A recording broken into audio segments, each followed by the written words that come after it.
Welcome you all in our classes provided by MDN Public School. Here is Anjali to teach you social science. हाँ जी, हम लोगों ने हमारा chapter अवर changing earth start किया हुआ है, ठीक है। उसके हम लोगों ने काफ़ी कुछ कवर कर चुके हैं और आज हमारी इस चैप्टर की लास्ट क्लास है, ठीक है।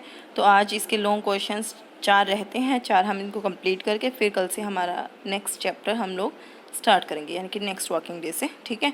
तो हमारा सेकंड क्वेश्चन हम लोगों ने कंप्लीट कर लिया था। आई होप आप लोगों ने लिख लिया था, थोड़ा लेंथी था इसलिए कल मैंने 2 ही क्वेश्चंस लिखवाए थे, ठीक है।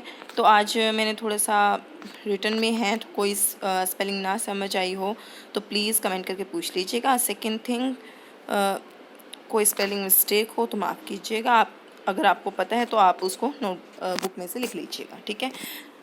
What is a glacier? Glacier क्या है? Which land form are formed by the glaciers? और ग्लेशियर्स के द्वारा यानी कि हिम नदी के द्वारा किस तरह की लैंड फॉर्म्स बनती हैं, ठीक है।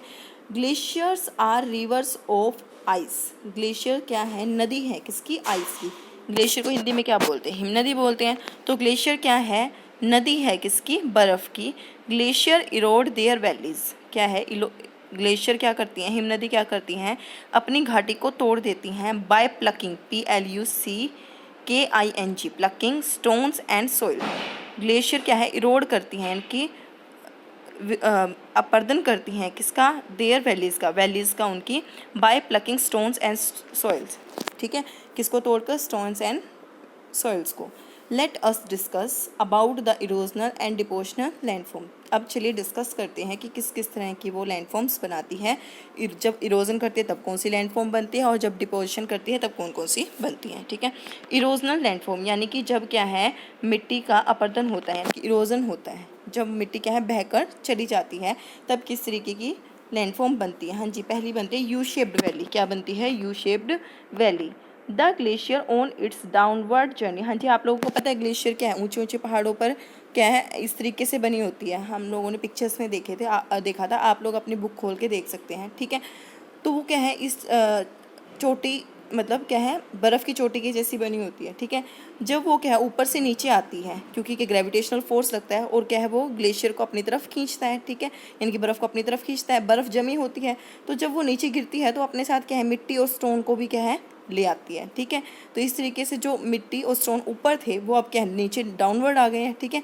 The glacier on it's downward journey, जब क्या ग्लेशियर नीचे की तरफ आती है, कार्व आउट होता है तराशना। किसको तराशती है वो? डीप वाइड स्टीप इनसाइडेड, यानी कि जो गहरी, वाइड चौड़ी, स्टीप यानी कि जो खड़ी साइड्स होती हैं उनकी, एंड फ्लैट फ्लोर्ड वैली। और इससे क्या बन जाती है? हाँ जी, जब कोई पत्थर नीचे की तरफ गिरता है, कोई बड़ा पत्थर, तो क्या होता है, जो हमारे छोटे छोटे पत्थर होते हैं जो खड़े होते हैं बीच में, वो क्या होता है, फ्लैट हो जाते हैं। इसी तरीके से जब ग्लेशियर क्या नीचे की तरफ आता है तो वो तराश देता है किनको? जो क्या है, गहरी, चौड़ी और क्या है, खड़ी साइड्स होती हैं ना फ्लोर वैली की, उनको। दिस इज़ नोन एज, और जैसे ही वो नीचे की तरफ आता है तो वो किस शेप में बन जाती है? U shaped valley. तो उसको क्या बोलते हैं? This is known as U shaped valley. I hope आपको समझ आया होगा, क्योंकि जब मैंने लेसन पढ़ाया था इसको सेम ऐसे ही समझाया था, ठीक है। अभी अगर आपको समझना है तो मैं फिर से एक बार बता देती हूँ कि क्या होता है कि वो इस तरीके से यहाँ पर होती हैं, ठीक है। तो जैसे ही कोई चीज़ यहाँ से नीचे की तरफ गिरती है तो यहाँ पर जो भी पत्थर यहाँ पर होते हैं, जैसे लाइक, वो उनको प्लेन करती हुई चली जाती है, ठीक है। तो इसकी शेप कैसी बन जाती है? ये यू शेप वैली की जैसी बन जाती है, ठीक है। आई होप आपको समझ आया होगा कि जैसे ही पत्थर यहाँ से गिरना स्टार्ट हुआ तो वो जो भी चीज़ बीच में आती है उसको फ्लैट करता हुआ जाता है, तो इसकी शेप क्या बन जाती है? यू शेप, ठीक है। तो इस तरीके से, ठीक है। डिपोजिशनल लैंड, अब वो जो पत्थर आया नीचे की तरफ, अब वो कहीं ना कहीं जाकर डिपॉजिट भी होगा, जो मिट्टी आई है, ठीक है। तो उससे क्या बनते हैं? मोरेन्स। क्या बनते हैं? Moraines. Moraines are formed when the material carried out by the glacier. हाँ जी, मोरेन्स कब बनते हैं? जब क्या है, मटेरियल लेकर आया जाता है किसके द्वारा? ग्लेशियर के द्वारा। सच एज रॉक, जैसे कि बड़ा पत्थर, बिग एंड स्मॉल सैंड, और छोटे छोटे मतलब मिट्टी, एंड सिल्ट गेट्स डिपॉजिट। और फिर उससे क्या होता है कि जो रेत है, सिल्ट है, वो क्या हो जाता है, इकट्ठा हो जाता है, उसको बोलते हैं हम मोरेन्स। क्या बोलते हैं? मोरेन्स। हाँ जी, जब ग्लेशियर क्या है, नीचे आता है, आप लोगों ने देखा कि वो नीचे आ रहा है, ठीक है, तो वो अपने साथ साथ स्मॉल, छोटे और बड़े पत्थर भी ले आता है। इससे क्या है, वो सैंड और सिल्ट के साथ इकट्ठे हो जाते हैं और क्या बनाते हैं? मोरेन्स। क्या बनाते हैं? मोरेन्स। हाँ जी, इरोजन की वजह से क्या बनती है? यू शेप्ड वैली, और डिपोजिशन की वजह से मोरेन्स, ठीक है। आई होप आपको समझ आए होंगे, ठीक है।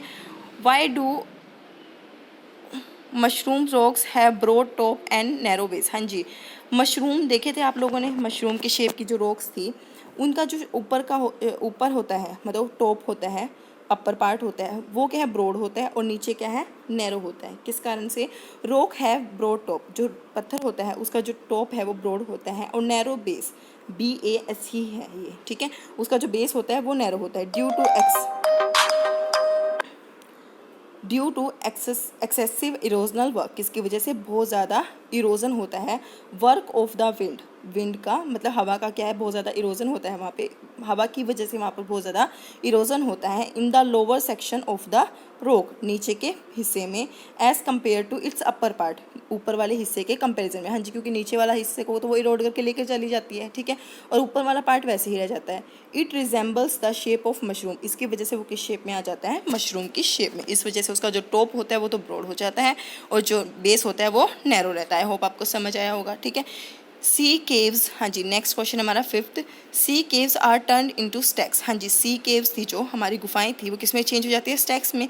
उसका रीज़न बताइए। देखिए, sea caves continuously strike at the rocks. हाँ जी, जो सी वेव्स होती हैं, हमारी जो लहरें होती हैं, वो क्या लगातार चट्टानों पर क्या मारती है? चोट मारती हैं। क्रैक्स डेवलप, उसकी वजह से क्या हो जाती है? दरारें पड़ जाती हैं। And over time they become cave like structure. हाँ जी, फिर उससे धीरे धीरे किस स्ट्रक्चर का बन जाती हैं? वो एक गुफा के स्ट्रक्चर की बन जाती हैं, ठीक है। आर नोन एज या फिर कॉल्ड सी वेव्स, उनको क्या बोलते हैं हम? सी वेव्स, ठीक है। But further erosion by the ocean, लेकिन फिर से क्या होता है? इरोजन अभी भी कंटिन्यू है, ठीक है।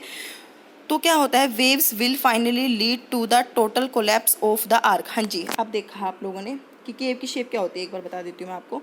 केव की शेप क्या होती है? इस शेप की होती है, ठीक है।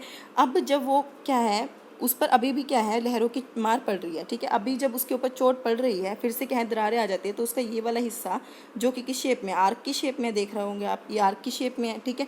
ये फिर से टूट कर गिर जाता है, ठीक है। ये जब इस शेप में है, हाँ जी, सपोज करिए इस शेप में है, तो इसका ये वाला हिस्सा क्या है, गिर गया है। तो अब इसके साइड में क्या बच गई? ये सिर्फ ये चीज़ बच गई, यानी कि ये जो इसके साइड में हेडलैंड बोलते हैं इनको, हेडलैंड बच गई या पिलर बच गए, ठीक है।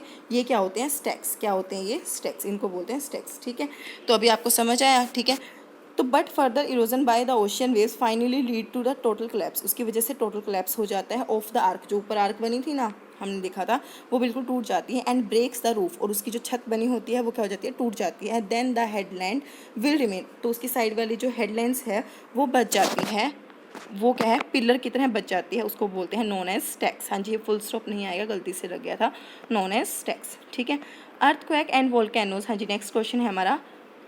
Earthquake and volcanoes carry huge loss of life and property explain. हाँ जी, हमारा जो भूकंप आता है और वोल्केनोज आते हैं, मतलब ज्वालामुखी फटते हैं, उसकी वजह से बहुत ज़्यादा लॉस होता है, एक्सप्लेन कीजिए। हाँ जी, earthquake and volcanoes are natural hazards, ये क्या है? प्राकृतिक आपदा हैं। They cause extreme destruction on the earth surface, इसकी वजह से बहुत ज़्यादा डिस्ट्रक्शन हो जाता है, नुकसान हो जाता है हमारी पृथ्वी के सरफेस पे। Following are the major impact, इसके कुछ इम्पैक्ट ये हैं। They cause huge loss of life and property, इसकी वजह से बहुत ज़्यादा जान और माल की हानि होती है, जान और माल की हानि होती है। They affect animals and birds, इनकी वजह से सबसे ज़्यादा क्या है? एनिमल्स और बर्ड्स क्या होते हैं? इफेक्ट होते हैं। उनके ऊपर किसका इफेक्ट, मतलब इन सभी नेचुरल का ये जो आती हैं आप बताएं, उसके ऊपर इनका सबसे ज़्यादा प्रभाव किस पर पड़ता है? पशुओं पर और पक्षियों पर। They also affect the quality of soil and land, इसकी वजह से क्या इफेक्ट होता है सबसे ज़्यादा? सॉइल एंड लैंड, यानी कि जो हमारी मिट्टी होती है और हमारी ऊपर वाले हिस्सा होता है पृथ्वी का, उसके ऊपर देखो अर्थक्वेक आता है तो क्या होता है? काफ़ी सारे जो घर होते हैं वो गिर जाते हैं, ठीक है। इसका मतलब क्या है? जो हमारी लैंड है उसका जो स्ट्रक्चर है वो सबसे ज़्यादा अफेक्ट होता है। They also affect the environment, इसकी वजह से हमारे इन्वायरमेंट पर भी बहुत ज़्यादा फर्क पड़ता है। They cause the risk of global warming by producing harmful gases, हाँ जी, इसकी वजह से क्या है? बहुत ज़्यादा ग्लोबल वार्मिंग भी बढ़ती है, क्योंकि ये बहुत ज़्यादा हार्मफुल गैसेज प्रोड्यूस करता है। हाँ जी, आपको पता है जो हमारा वोल्केनो है किससे बना होता है? उसमें लावा होता है, गैसेज होती हैं बहुत ज़्यादा, ठीक है। जब भी कोई वोल्केनो एक्टिवेट हो जाता है, मतलब स्टार्ट हो जाता है बहना, लावा उसके अंदर से निकलना स्टार्ट हो जाता है, तो उसकी वजह से लावा के साथ साथ गैस भी आती हैं, ठीक है। तो इस वजह से उसकी हार्मफुल जो गैसेस बाहर निकलने लग जाते हैं, उसकी वजह से ग्लोबल वार्मिंग बढ़ जाती है, हमारा टेम्परेचर भी बढ़ जाता है, ठीक है। आई होप आपको समझ आए होंगे, और ये वाले क्वेश्चंस मैंने बहुत छोटे करवाए हैं। मतलब ताकि आप लोगों को ईजिली लर्न हो सके, और इम्पोर्टेंट चीज़ें इसमें लिखवाई हैं, ठीक है। तो आप प्लीज़ इनको लर्न कर लीजिएगा। कोई स्पेलिंग मिस्टेक हो तो अगर आपको पता चले तो आप उसको ठीक कर लीजिएगा, ठीक है। और तब तक के लिए स्टे सेफ, स्टे हेल्दी।